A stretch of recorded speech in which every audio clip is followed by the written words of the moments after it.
శ్రీ విష్ణు రూపాయ నమశివాయ. పౌరాణికం సినిమాల్లో తెలుగు వాళ్ళని కొట్టగలిగే వాళ్ళు లేరంటే అతిశయోక్తి కాదు. మనకి ఎస్వి రంగారావు గారు, సావిత్రి గారు, ఎన్టీఆర్ గారు, నాగేశ్వరరావు గారు, గుమ్మడి గారు ఇలాంటి స్టాల్వర్డ్స్ ఇంకా నేను ఈ లిస్ట్ చెప్పుకుని పోతే ఒక 50 మందొస్తారు. అలాంటి మహానటులందరూ ఇంకా బోలెడంత మంది గొప్ప దర్శకులు వీళ్ళందరూ కలిసి పౌరాణికం సినిమాలకి ప్రాణం పోసిస్తారు. కానీ కొన్ని సినిమాల్లో కల్పితాలున్నాయి. మనం దురదృష్టవశాత్తు అవే నేర్చేసుకున్నాం. గతంలో నేను ఒక వీడియో చేశా. 'మహాభారతం' సినిమాలు చూసి మనం నేర్చుకున్న 4 తప్పులు అని. అందులో శకుని వెన్నెముక నుంచి పాచికలు తయారు చేయడము, అలాగే ద్రౌపదీదేవి మయసభలో దుర్యోధనుడిని చూసి నవ్వడము, అభిమన్యుడు కడుపులోంచి నేర్చుకోవడం ఇలాంటి వాటిలన్నిటిలో నిజాలేమిటి, కల్పితాలేమిటి అనేది చెప్పాను కదా! ఆ తరువాత నుంచి ఎంతోమంది నన్ను మహాభారతంలో ఇంకా చెప్పండి అని అడుగుతున్నారు. ఈరోజు వీడియోలో మీకు అలాంటివి ఇంకొక 8 చెప్తాం. ఇప్పుడు మొట్టమొదటిది ఏమిటంటే పంచభీమ ప్రహసనం అని.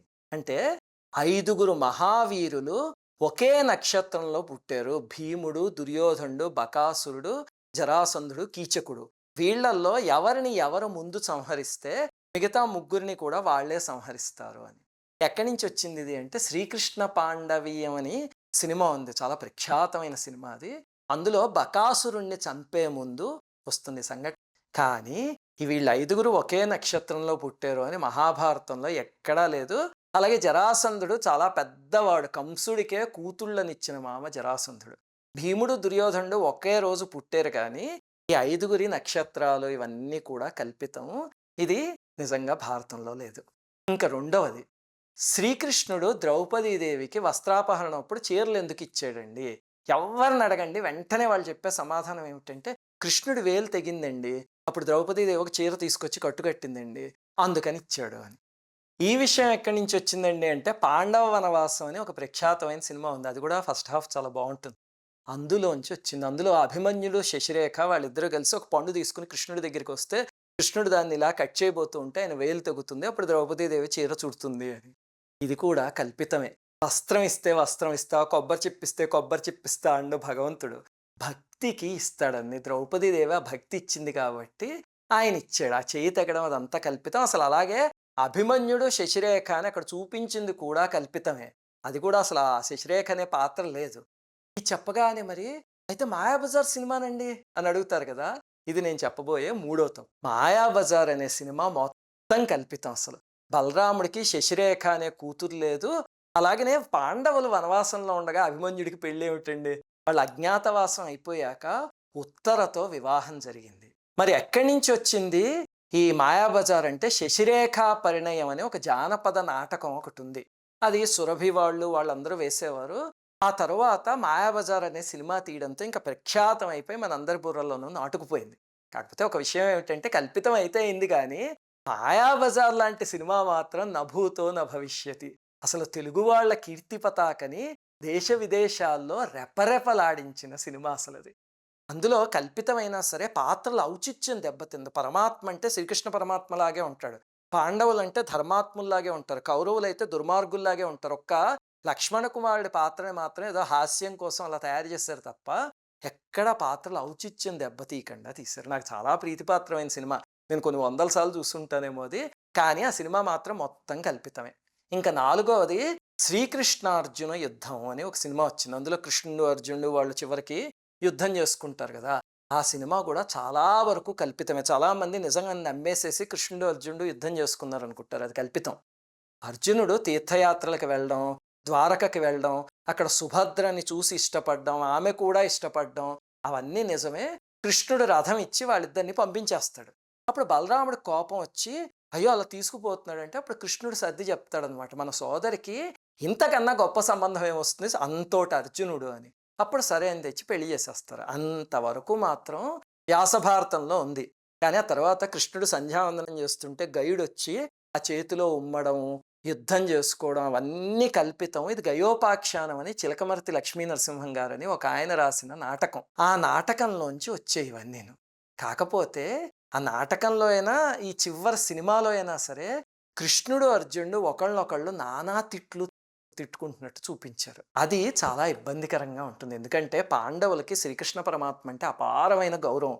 అందులో అలా కాకుండా నువ్వు నాకేం చేశావు అని కృష్ణుడిని తిట్టడం, కృష్ణుడు పాండవుల్ని తిట్టడం చాలా అసహ్యంగా ఉంది అది. అందువల్ల ఆ సినిమా కూడా దాదాపుగా కల్పితమే. ఇంకా ఐదవది భీముడు బాణాల నిచ్చెనెక్కి దేవలోకానికి వెళ్ళి ఒక ఐరావతాన్ని తీసుకొచ్చాడు అని ఒకటుంది కదా! అది కూడా చాలామంది నిజం అనుకుంటారు.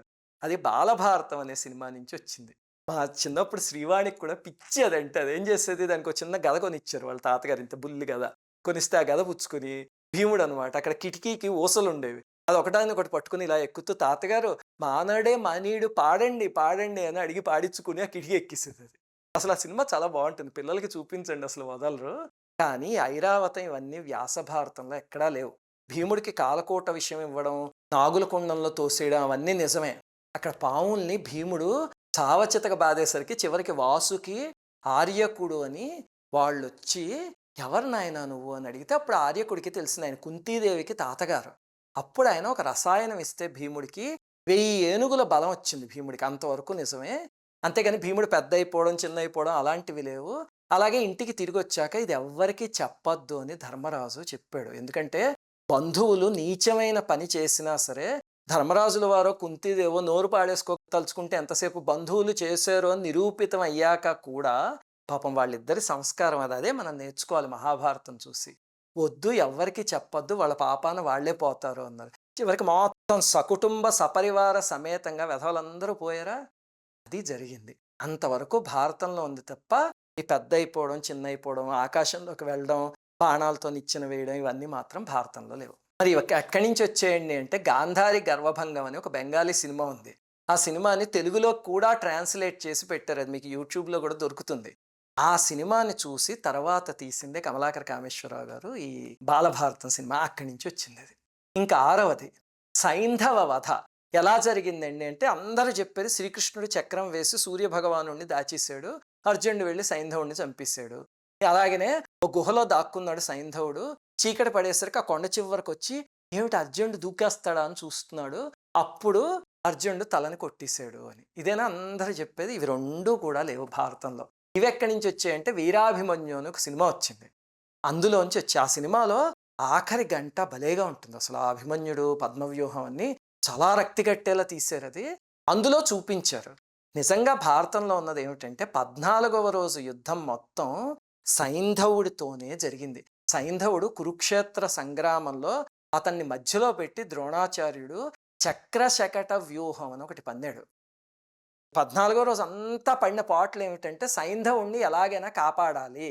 అర్జునుడు చంపకుండా కాపాడితే తర్వాత అర్జునుడు ఆత్మాహుతి చేసుకుంటాడు కదా అని వాళ్ళందరూ ప్రయత్నించి కర్ణికలో సైంధవుడిని పెట్టి చుట్టూ అందరు వీరులు అర్జునుడిని రానీయకుండా సాయంత్రం వరకు కాసుకున్నారు. అప్పుడు అర్జునుడు దగ్గరికి వెళ్ళాక శ్రీకృష్ణ పరమాత్మ ధ్యానంలోకి వెళ్ళి యోగ బలంతో చీకట్లని సృష్టించారు. ఇదిగో ఇది మహాభారతంలో ఉంది. ఇక్కడ స్క్రీన్ షాట్ చూపిస్తున్నాను చూడండి. అంతేకాని చక్రం వేయడం ఇవన్నీ కూడా సినిమాటిక్‌గా తీసినవి.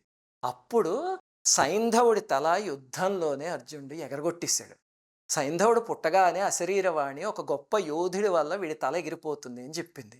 అప్పుడు వాళ్ళ నాన్నగారు వృద్ధక్షత్రుడు అని ఆయన ఏం చేశాడంటే తపస్సు చేసి ఎవరి వల్ల తల ఎగిరి కింద పడుతుందో వాళ్ళ తల 1000 ముక్కలైపోతుంది అని వరం కోరుకున్నాడు. అంటే ఇంక వీడిని చంపడానికి ఎవరైనా భయపడతారు అని. అప్పుడు శ్రీకృష్ణ పరమాత్మ ఏం చేశాడంటే పరమాత్మ పక్కనుంటే ఇంక అంతకన్నా ఏమిటి, వీడి తల తీసుకువెళ్ళి వాళ్ళ నాన్నగారి చేతిలో పడేలా కొట్టు అని అర్జునుడికి చెప్తే అప్పుడు అర్జునుడు సమంత పంచకము అని ఒక ప్రదేశం ఉంది. ఇది పరశురాముడి కథలో మీకు చెప్పా. చాలా విచిత్రమైన ప్రదేశం. అక్కడికే వాళ్ళ నాన్నగారు ఉంటే ఆయన చేతిలో పడేలాగా అస్త్రంతో కొడితే అప్పుడు వాళ్ళ నాన్నగారి తల పగిలిపోయింది. అది కూడా సినిమాల్లో పాశుపతాస్త్రం అని చూపించారు కానీ అది పొరపాటు. అర్జునుడు అసలు కురుక్షేత్రం మొత్తం యుద్ధంలో పాశుపతాస్త్రాన్ని ఎక్కడ వాడలే. ఇక్కడ వజ్రాస్త్రం అని ఒక అస్త్రంతో చేసాడు ఇది. కాకపోతే ఇందులో పాత్రల ఔచిత్యం ఏం దెబ్బతినలే. పరమాత్మని పరమాత్మలాగా అర్జునుడిని అర్జునులాగే చూపించాడు కాబట్టి ఇలాంటివేవో డ్రమటైజేషన్ చేశారు తప్ప సినిమా కోసం అని. పర్వాలే కానీ నిజం తెలియాలని చెప్పి చెప్తున్నా. ఇంకా 7వది ఇది ఈ మధ్య కొత్త యూనివర్సిటీ వచ్చింది. ఏమిటా యూనివర్సిటీ? అది మొత్తం వరల్డ్ మొత్తానికి యూనివర్సిటీ ఒక్కటే. WhatsApp university. దాని ద్వారా బాగా ప్రచారంలోకి వచ్చేసింది. ఏమిటంటే సహదేవుడు వాళ్ళ నాన్నగారు పాండురాజు చనిపోయినప్పుడు ఆయన చిటికెన వేలు తినేసాడు. అందుకని భవిష్యత్తు తెలిసే దివ్యశక్తి వచ్చింది అని ఇది వాట్సాప్ యూనివర్సిటీలో బాగా ప్రచారం అయింది. ఏమిటంటే పాండురాజు చనిపోయినప్పుడు తన శవాన్ని 5గురు కుమారులు తినేయాలి అని కోరేట. దాంతో కృష్ణుడు వారించేట, వద్దు వద్దు అలా తినద్దు అని. మిగిలిన వారంతా కృష్ణుడు చెప్పాడు కదా అని ఊరుకుంటే సహదేవుడు చాటుగా వెళ్ళి ఎవరికి తెలియకుండా ఆయన చిటికెన వేలు ఒకటి తినేసాడు. దాంతో 2 శక్తులు వచ్చాయి. ఒకటేమిటంటే భవిష్యత్తులో ఏం జరగబోతోంది అనేది తెలిసిపోతుంది. రెండోది ఒక రికార్డింగ్ డివైస్ వచ్చింది దానివల్ల. ఆ డివైస్ తోటే భీష్మాచార్యుల వారు అంపశయ్య పైన విష్ణు సహస్రనామం చెప్తూ ఉంటే సహదేవుడు రికార్డ్ చేసి ఇచ్చాడు. ఇప్పుడు మనకి విష్ణు సహస్రనామం దొరికింది దానివల్లే అని ఒక పుకారు లేపారు. కానీ శక్తులేవి ప్రదర్శించని కృష్ణ పరమాత్మకి మాట ఇచ్చాడు, అందుకే ప్రదర్శించలేదు అని. ఇది మొత్తం పిచ్చి కల్పితం. ఇది ఏమన్నా పాండవులు నరమాంస భక్షకుల వాళ్ళ నాన్నగారి శరీరం తినడానికి. అలాగనే ఆ వయస్సులో పాండురాజు చనిపోయినప్పుడు కృష్ణ పరమాత్మ ఇంకా పాండవుల్ని కలవలే. ఎక్కడో ద్రౌపది స్వయంవరం దగ్గర కలిశారు వాళ్ళు. అలాగే సహదేవుడికి దివ్యశక్తులు ఉన్నట్టుగా మహాభారతంలో ఎక్కడా లేదు. విష్ణు సహస్రనామం, భగవద్గీత ఇవన్నీ పరమాత్మ అక్కడ చెప్పేసిన, భీష్ముల వారు అక్కడ చెప్పేసిన వ్యాస మహర్షి ద్వారా మనందరికీ అందాయి. అంటే కానీ రికార్డింగ్ డివైజ్లు అవి ఏవీ లేవు. అందుకని అది పూర్తి కల్పితం, కొంచెం అసహ్యమైన కల్పితం కూడా నమ్మకండి. ఇంకా 8వది ఆఖరిది ఏమిటంటే కర్ణుడికి ద్రోణుడు విలువిద్య నేర్పలేదు, కులం పేరుతో కర్ణుడిని బయటికి గెంటీసాడు అనే ఒక అసహ్యమైన కల్పితం. ఇది క్యారెక్టర్ అసాసినేషన్. ఇలాంటివి చేస్తే అసలు క్షమించకూడదు. ఇది ఎలా వచ్చిందండి అంటే టీవీలో ఒక సీరియల్ వచ్చిందట, అది అందరూ తెగ చూసేస్తున్నారు, కర్ణ అనే సీరియల్ అనుకుంటా. దాని నిండా కల్పితాలే, ఎక్కడెక్కడున్న పెట్టకథలన్నీ తీసుకొచ్చి అందులో పెట్టేశారు. అందులో ఇది చెప్పి మళ్ళీ కులాల మధ్యలో చిచ్చు పెట్టడం అనమాట. ఎందుకంటే కర్ణుడి పక్కనే కులం అనేది పెట్టి ఇప్పటికే సినిమాల్లోనూ సీరియల్స్లోనూ విపరీతంగా క్యాష్ చేసుకున్నారు. అందులో నిజానిజాలు ఏమిటి అనేది గతంలో మీకు చెప్పాను కదా. అలాంటి ఇంకొక అసహ్యమైన ప్రయత్నం ఇది.